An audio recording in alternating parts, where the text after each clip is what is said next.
Joining us now live to talk about this tragic day, Santa Clara County Supervisor Otto Lee. Supervisor, thank you for being with us tonight. How are you doing this evening, and how are the constituents you've talked to today doing? Well, this is certainly a tragic day for Santa Clara County and our VTA family. For the employees I've spoken with, as we know, the VTA is a very small family, only 2,000 employees, along with our Santa Clara County employees.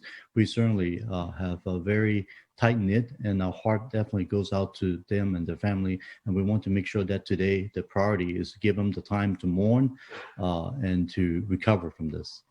Supervisor Lee, it's hard to imagine when you see all the incidents of gun violence happening around the country that it would happen here in our own backyard.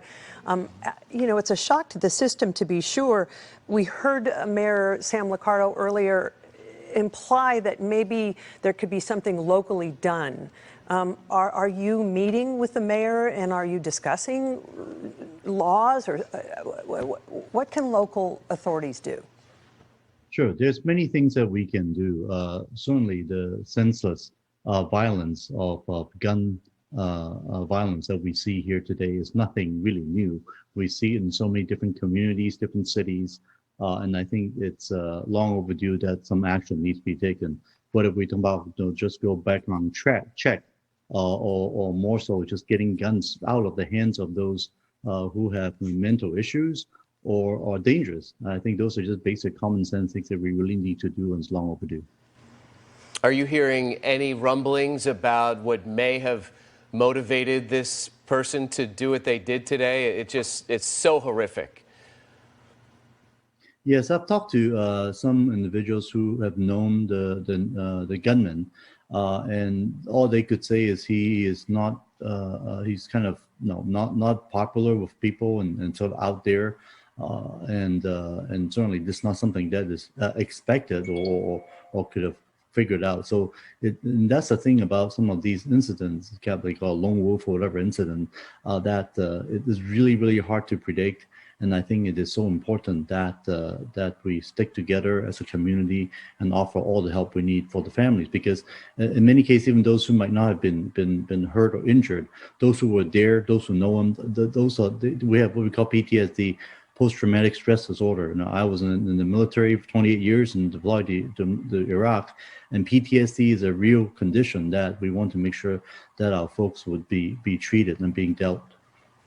You know, California does have some of the toughest red flag laws, but in this case, I understand he didn't necessarily have any priors besides traffic violations, and we're only now hearing from an ex-wife that he may have been treated for depression, but he didn't really stand out. I mean, people like that can fall through the cracks, and in that case, then what do you do? No, you're exactly right. It is really difficult. Whether depression or maybe some type of mental illness or conditions.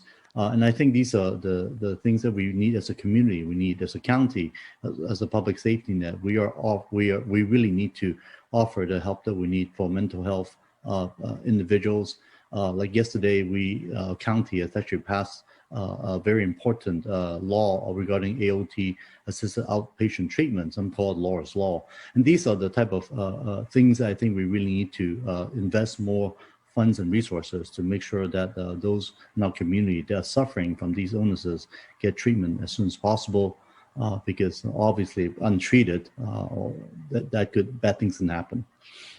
County by county can only do so much, though, in all fairness. In your opinion, what needs to be done, if anything, at a national level to change the way things seem to be going in every year in this country that is not a pandemic year?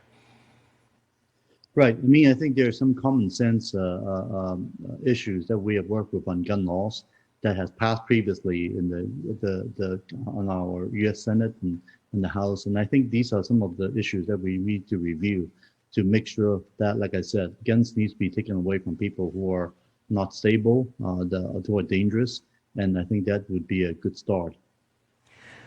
Well, we could talk for a while. I do want to, if we have a moment, ask you about workplace violence.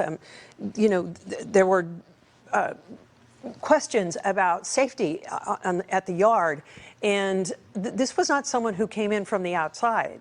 This was someone who walked in ostensibly, just with a key card. And how do you protect other workers from someone like this? Is it really possible? You're absolutely right.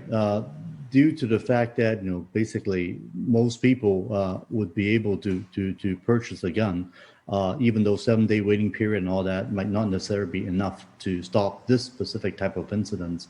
And what I heard, this individual have multiple guns. I mean, we have discussed at the county level potentially even putting like metal detector for the public hearings or at the county building.